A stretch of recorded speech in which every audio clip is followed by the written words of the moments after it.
Hello students, कैसे उम्मीद करता हूँ बढ़िया होंगे। फर्स्ट लिस्ट में सिलेक्शन लेना है तो एक एक टॉपिक आपको बहुत ध्यान से पढ़ना होगा। तो आज का टॉपिक है हमारा स्क्वायर एंड स्क्वायर रूट। तो सबसे पहले हम जानेंगे स्क्वायर क्या होता है। किसी भी नंबर का अगर हमें स्क्वायर करना है, मान लीजिए 2 है, इसका स्क्वायर में निकालना है, तो इसी नंबर की इसी नंबर में मल्टीप्लाई कर दो। जो भी मल्टीप्लाई होकर आएगा वही आपका स्क्वायर है। आपसे पूछा जाए कि 10 का स्क्वायर बताओ क्या होगा, तो 10 की मल्टीप्लाई 10 में कर दो, 10.100, ये इसका स्क्वायर होगा।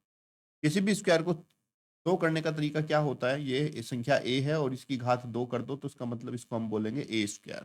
ठीक है। बहुत सारे बच्चे यहाँ पर कुछ गलतियां भी करते हैं। जैसे मान लीजिए मैंने लिख दिया 3 का स्क्वायर निकालो, तो अधिकतर बच्चे क्या करते हैं कि वो 3 गुणा 2 बराबर करके 6 कर देते हैं और आपका उत्तर गलत हो जाता है। जैसा कि मैंने बताया, स्क्वायर क्या होता है। स्क्वायर होता है, अगर हमें 3 का स्क्वायर लिखा है तो इसका मतलब ये है कि 3 की गुणा 3 में करनी है। 3 तिया 9, तो 3 का स्क्वायर क्या होगा, आपका 9 हो जाएगा। किसी भी संख्या अगर आपको स्क्वायर करना है, जैसे मान लीजिए आपको लिखा यहाँ पे 12 और 12 का स्क्वायर निकालना है। स्क्वायर का मतलब इसकी पावर यहाँ पे 2 है।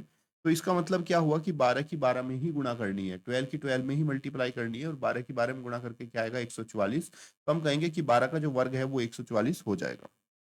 तो कमेंट बॉक्स में बताओ मुझे, क्या आपको स्क्वायर समझ में आया कि नहीं, क्या होता है। फिर से मैं आपको बताता हूँ स्क्वायर क्या होता है। किसी भी नंबर का स्क्वायर निकालना, अगर मुझे 11 का स्क्वायर निकालना है तो क्या करना है, उसी नंबर की उसी नंबर में गुणा कर देनी है, और गुणा करके जो संख्या आएगी वो इसके स्क्वायर का मान होगा। दूसरी बात, perfect square number. Perfect square number क्या होता है, देखो जब हम किसी संख्या का स्क्वायर निकालते हैं, जैसे मैंने यहाँ पर 6 लिखा और 6 का मैंने स्क्वायर निकाला, 6 का स्क्वायर कितना हो गया, इसका मतलब हुआ 6 गुणा 6, और 6 गुणा 6 बराबर कितना हुआ, 36। तो जो संख्या का स्क्वायर हम करते हैं और स्क्वायर करने के बाद जो संख्या हमारे पास आती है, उस संख्या को हम परफेक्ट स्क्वायर नंबर बोलते हैं। मतलब कि ऐसा कोई भी नंबर जो किसी न किसी संख्या का स्क्वायर होता है, उसी संख्या को हम क्या बोलते हैं, परफेक्ट स्क्वायर नंबर बोलते हैं। मान लीजिए आपको यहाँ पे 16 लिखा और 16 का आपको बोला कि 16 का वर्क करो। 16 का वर्क करोगे तो क्या करोगे, 16 का स्क्वायर करने में 16 की 16 से गुणा करोगे, और 16 की 16 से गुणा करोगे तो 16 की 16 से गुणा करने पर आपको मिलेगा 256। तो अब हम कह सकते हैं ये जो 256 है, ये एक परफेक्ट स्क्वायर नंबर है। ये एक परफेक्ट स्क्वायर नंबर है। इसका मतलब अगर हमें कभी भी पता करना हो कि कोई भी संख्या हमारी परफेक्ट स्क्वायर है या नहीं है, तो हम उसको कैसे पता करेंगे। मान लीजिए आपसे उसने कहा, उसने आपको एक संख्या दे दी, उसने कहा एक संख्या है हमारे पास 16, और बताओ ये संख्या परफेक्ट स्क्वायर नंबर है या नहीं है। तो देखो, अगर हमें 16 को परफेक्ट स्क्वायर नंबर बनाना है तो 16 कुछ ऐसी संख्या होनी चाहिए जो समान नंबरों के गुणनफल से आई हो। तो 16 को अगर मैं लिखता हूँ 4 गुणा 4, तो आप देखो कि दो एक जैसे नंबर की गुणा करने पर मुझे क्या मिल रहा है, 16 मिल रहा है। अगर दो एक जैसे नंबर की गुणा करने पर मुझे 16 मिल रहा है, तो इसका मतलब ये नंबर मेरा क्या है, परफेक्ट स्क्वायर नंबर है। अब इसको हम और भी ज्यादा ब्रेक डाउन कर सकते हैं। मान लीजिए 16 है, आपको पता करना है परफेक्ट स्क्वायर नंबर है या नहीं, तो 16 के आपको गुणनखंड करने हैं अभाज्य। 2 8 16 हुआ, 2 चौक 8 हुआ, 2 दूनी 4 हुआ, और 2 एकम 2 हुआ। तो जब मैंने 16 के परफेक्ट स्क्वायर यहाँ पे 16 के अभाज्य संख्या की, तो 2 × 2 × 2 × 2, तो मुझे 4 बार 2 2 मिला। 4 बार 2 2 का मतलब क्या भाई, परफेक्ट स्क्वायर नंबर क्या होता है, जो हमेशा सेम नंबर की मल्टीप्लाई करने से आया। तो हमने यहाँ पे देखा 2 की 2 से मल्टीप्लाई करी, एक जोड़ा पूरा हो गया। 2 की 2 से मल्टीप्लाई करी, ये भी एक जोड़ा पूरा हो गया। यानी कि जब किसी संख्या के मैं यहाँ पर गुणनखंड करता हूँ और उन गुणनखंडों के आपस में जोड़े बन जाते हैं, तो ऐसी संख्या हमेशा क्या होती है, हमारी परफेक्ट स्क्वायर नंबर होती है। ठीक है। तो परफेक्ट स्क्वायर नंबर क्या होता है, जो किसी ना किसी संख्या का वर्ग होता है, उसको हम परफेक्ट स्क्वायर नंबर कहते हैं। जैसे मान लीजिए आपने 12 की 12 से गुणा करी, तो 12 की 12 से गुणा करने पर 144 आया। तो मैं ये कह सकता हूँ कि 12 का जो वर्ग है वो क्या है, आपका 144 है।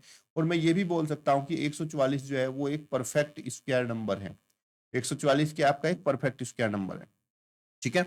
अब अगर मुझे पता करना हो कि क्या सच में 144 परफेक्ट स्क्वायर नंबर है, तो उसके लिए क्या करेंगे, हम 144 के अभाज्य गुणनखंड करेंगे। 144 के जब मैं अभाज्य गुणनखंड करता हूं, तो देखो 2 × 7 = 14, 2 दूनी 4, 2 से करता हूँ 2 × 3 = 6, 2 × 6 = 12, 2 से फिर कैंसिल करता हूँ, 2 × 1 = 2, 2 × 8 = 16, 2 से फिर कैंसिल करता हूँ, 2 × 9 = 18, 3 × 3 = 9, और 3 × 1 = 3।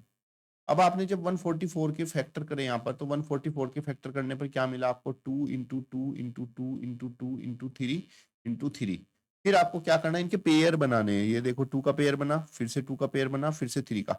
जितने भी इसके प्राइम फैक्टर बने थे वो सब क्या है, जोड़ों में। अगर सब के सब प्राइम फैक्टर्स के जोड़ों में है, तो उसका मतलब 144 क्या है, ये एक परफेक्ट स्क्वायर नंबर हो जाएगा। ठीक है। इसी के एग्जाम्पल पे मैं कुछ और भी ले सकता हूँ। जैसे मैंने यहाँ पर एक संख्या ली है 12। अब मुझे बताना है क्या यार 12 जो है एक परफेक्ट स्क्वायर नंबर है, क्या 12 एक पूर्ण वर्ग संख्या है। चलिए चेक करते हैं। तो 12 के मैंने करे गुणनखंड, 2 6 मिला मुझे 12, और 2 × 3 = 6, और 3 × 3 = 3। तो जब मैंने 12 के फैक्टर करे तो मुझे मिला 2 × 2 × 3। जब यहाँ पे फैक्टर करे तो 2 का तो पेयर बना, लेकिन ये जो 3 था ना, इस बेचारे का पेयर यहाँ पर नहीं बना। तो इसका मतलब क्या हुआ कि जो 12 है वो हमारा परफेक्ट स्क्वायर नंबर नहीं है। This is not a perfect square number. तो परफेक्ट स्क्वायर नंबर क्या होता है? वो किसी ना किसी संख्या का वर्ग होता है। उसके बाद आपका अगला जो टॉपिक आता है वो होता है square root. Square root, square root क्या होता है? इसका सामान्य जो साइन होता है आपका ये बनता है, इसको हम स्क्वायर रूट बोलते हैं। अब स्क्वायर रूट को समझने के लिए पहले हम थोड़ा सा स्क्वायर के बारे में जानते हैं। मैंने क्या कहा था? 2 का स्क्वायर किया मैंने, और 2 का स्क्वायर क्या मिला मुझे? 4। तो स्क्वायर रूट मतलब स्क्वायर की रूट क्या थी? रूट का मतलब है कि वो स्क्वायर, ये जो स्क्वायर नंबर है ये कौन सी संख्या का स्क्वायर था। अगर मैं यहाँ पर स्क्वायर रूट 4 करूं, यानी कि 4 का वर्गमूल निकालता हूं, तो 4 का वर्गमूल मुझे मिलता है 2। ऐसे ही अगर मैं यहाँ पे लिखा मुझे 8 का स्क्वायर, 8 का स्क्वायर क्या है मेरा? 64। तो अगर मुझे 64 का स्क्वायर रूट निकालना होगा तो 64 का स्क्वायर रूट होगा क्या हमारा? 8। यानी कि स्क्वायर रूट हमें बताता है कि ये संख्या किस संख्या का स्क्वायर था। इसको निकालने का सिंपल सा तरीका, जैसे हमने जाना था कि कोई संख्या परफेक्ट स्क्वायर नंबर है या नहीं, वही हमें यहाँ पे रूल अपनाना है। अगर हमारा अंडर रूट में 64 है तो आपको क्या करना है? 64 के प्राइम फैक्टर कर लेने हैं। 2 3 या 6, 2 2 जा 4, 2 से कैंसिल करना है 16, 2 से कैंसिल करना है 8, 2 से कैंसिल करना है 4, 2 से कैंसिल करना है 2, और 2 1 जा 2। तो फाइनली यहाँ पर 64 का जो स्क्वायर रूट आया वो क्या आया? 2 into 2 into 2 into 2 into 2 into 2। अब आपको स्क्वायर रूट के अंदर जो भी प्राइम फैक्टर बने इसका पेयर बना लेना है। यहाँ पर इसका पेयर बनाना, हर एक पेयर से एक एक ले लेना है। 2 इंटू 2 इंटू 2, 2 2 जा 4, 2 जा 8, तो 64 का स्क्वायर रूट हो गया हमारा 8। तो मुझे कमेंट बॉक्स में बताओ, क्या आपको क्लियर हुआ स्क्वायर और स्क्वायर रूट क्या होता है और किस तरीके से हम निकालते हैं? अगर आपको समझ में आया तो वीडियो को लाइक और शेयर करें। अगली क्लास में हम लोग इसके सवाल करेंगे।